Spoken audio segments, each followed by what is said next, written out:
In the quiet, summer haze of Long Island, the sun-kissed beaches concealed a darkness that had lingered for decades. It was a place where families built sandcastles and lovers strolled hand in hand, blissfully unaware of the specter that haunted their shores. Since 1996, the Long Island killer had evaded capture, leaving behind a grim trail of dismembered bodies and shattered lives. The whispers began in the early years, hushed conversations among locals who had heard tales of a figure lurking in the shadows. As the sun set and the beachgoers departed, he emerged, a predator hidden among the dunes, waiting for the night to cloak his deeds. With each victim, he grew bolder, weaving a tapestry of horror that would confound the police and terrify the community.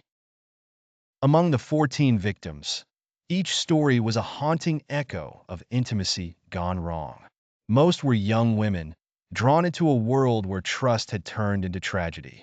They came from different backgrounds, but they all shared one thing in common: a longing for connection. The killer seized upon that vulnerability, weaving his web of deception with ease. But it was the case of young Lily Owens that shattered the fragile facade of safety on Long Island.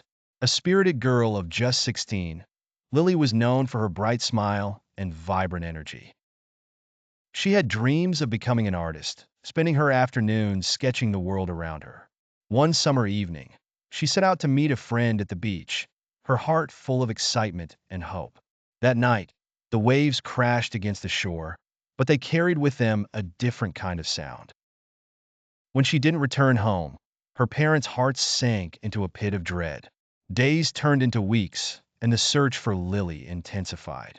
Her disappearance would mark a turning point in the investigation into the Long Island killer.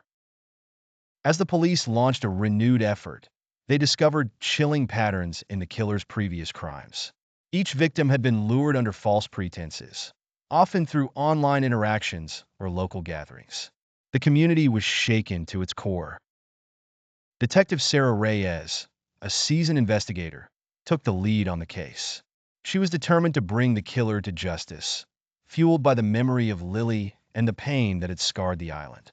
Every night, she pored over files, piecing together the fragmented puzzle of the killer's identity. The investigation revealed a string of connections between the victims, each one leading back to a shadowy figure known only as the artist. The artist was a name whispered among the local art community, a man who had a peculiar fascination with the human form. He was charming, charismatic, and seemingly harmless. But beneath that facade lay a darkness that had consumed him, transforming his passion into something grotesque. As Sarah delved deeper, she began to uncover a network of individuals who had crossed paths with the artist. Some were survivors, others were too late. Each connection tightened the noose around the killer, but he was always one step ahead. He had a way of slipping through the cracks, like the tide retreating from the shore.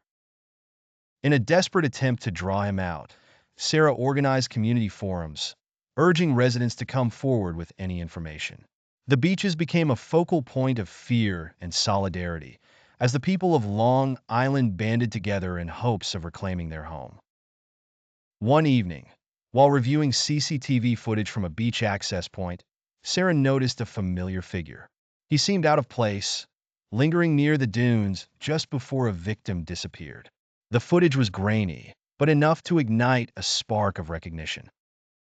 With this lead, Sarah organized a sting operation, setting a trap at the beach where Lily had last been seen. As night fell, the air was thick with tension. Local volunteers stood by, ready to assist, while the police concealed themselves among the dunes. When the artist arrived, he was met with the very darkness he thought he had mastered. Sarah stepped forward, her voice steady and resolute.